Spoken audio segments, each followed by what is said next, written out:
Ada sebuah kisah, ya, yang subhanallah dikisahkan oleh Imam Adz-Dzahabi dalam kitab Syiar A'lamin Nubala. Kisah Muhammad bin Al-Munkadir. Muhammad bin Al-Munkadir pernah dengar nggak Pak namanya? Nggak pernah dengar ya? Hah? Belum? Ini ulama masyhur loh Pak di kalangan tabi'in Pak. Kalau Ruud Gullit pernah dengar nggak Pak? Ruud Gullit. Hah? Marco van Basten dengar nggak? Ya Allah, masa kita lebih kenal pemain sepak bola dari ulama. Muhammad bin Al-Munkadir ini seorang ulama tabi'in masyhur akan kefiqahannya, ketakwaannya, kezuhudannya dan yang lainnya. Masya Allah. Muhammad bin Al-Munkadir beliau bercerita bahwa penduduk kota Madinah ditimpa musim kekeringan yang luar biasa.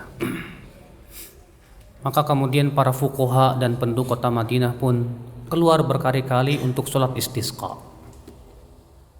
Namun ternyata Allah belum mengabulkan doa mereka. Hujan belum turun juga. Kata Muhammad bin Al-Munkadir, suatu hari aku duduk setelah sholat isya di sebuah tiang dari tiang Masjid Nabawi. Kemudian tiba-tiba ada orang masuk dengan pakaian yang tebal dan keras. Lalu ia sholat. Setelah itu dia berdoa dan berdoa dan berdoa. Dia berkata, ya Allah, penduduk kota Madinah berkali-kali sholat istisqa meminta hujan kepada Engkau, tapi Engkau tidak kabulkan ya Allah. Maka malam ini ya Allah, aku akan terus minta kepada Engkau sampai Engkau kabulkan doaku. Akhirnya dia berdoa, terus berdoa. Tak lama kemudian terdengar suara halilintar. Hujan deras sekali. Muhammad bin Al-Munkadir dia berdecak kagum, siapa orang ini? Para fuqaha Madinah saja berkali-kali sholat istisqa belum didengar doanya. Ini orang sekali berdoa luar biasa, langsung dikabulkan oleh Allah, dijabah doanya. Hebatnya orang. Kemudian orang ini pun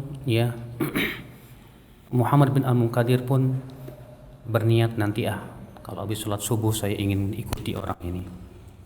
Setelah selesai sholat subuh orang ini pulang. Lalu diikutilah oleh Muhammad bin Al-Munkadir. Oh, rupanya dia ngontrak di sebuah kontrakan. Kemudian Muhammad bin Al-Munkadir pun pulanglah.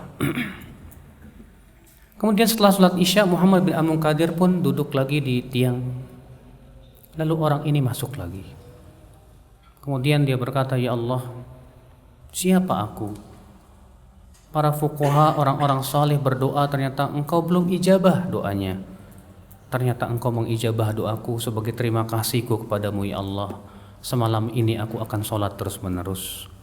Akhirnya dia sholat terus semalam suntuk gak tidur sebagai rasa syukur dia kepada Allah Subhanahu wa ta'ala. Setelah selesai sholat subuh, Muhammad bin Al-Munkadir seperti biasa beliau pun berzikir kepada Allah Subhanahu wa ta'ala sampai matahari terbit. Setelah itu sholat 2 rakaat. Lalu pergilah beliau ke kontrakan orang ini. Assalamualaikum. Dibukakan. Waalaikumsalam. Muhammad bin Al-Munkadir, Masya Allah, ini tamu agung ini, karena beliau sangat terkenal sekali ya. Kata Muhammad bin Al-Munkadir, ternyata dia tukang sepatu. Lalu dia berkata, wahai Muhammad bin Al-Munkadir, maukah aku bikinkan sepatu untukmu? Iya. Kata Muhammad bin Al-Munkadir, kamu ya yang kemarin berdoa kepada Allah, lalu Allah mengijabah doamu. Mendengar itu orang ini berteriak, marah dan berkata, ya, ada apa kamu bertanya seperti itu hai Muhammad bin Al-Munkadir? Iya. Sampai ketakutan Muhammad bin Al-Munkadir, akhirnya pulang beliau.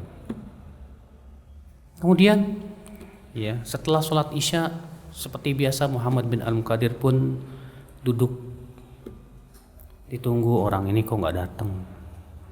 Ditunggu sampai Muhammad bin Al-Munkadir nggak pulang ke rumahnya, hanya untuk menunggu orang ini nggak datang. Kok nggak ada ini orang? Ya. Pas sholat subuh juga nggak hadir, nggak ada lagi. Kemana nih orang? Apa dia sakit ya? Apa gimana ya? Makanya setelah sholat subuh beliau pun berzikir sampai matahari terbit. Setelah itu beliau pun pergilah ke kontrakannya. Barangkali dia sakit, perlu dijenguk atau gimana. Diketok pintu, ternyata nggak dijawab. Iya. Rupanya si pemilik kontrakan berkata, "Hai Muhammad bin Munkadir, kemarin kamu ngomong apa ke dia? Emang kenapa? Setelah kamu keluar, dia mengemas semua barangnya dan pergi entah kemana." Masya Allah.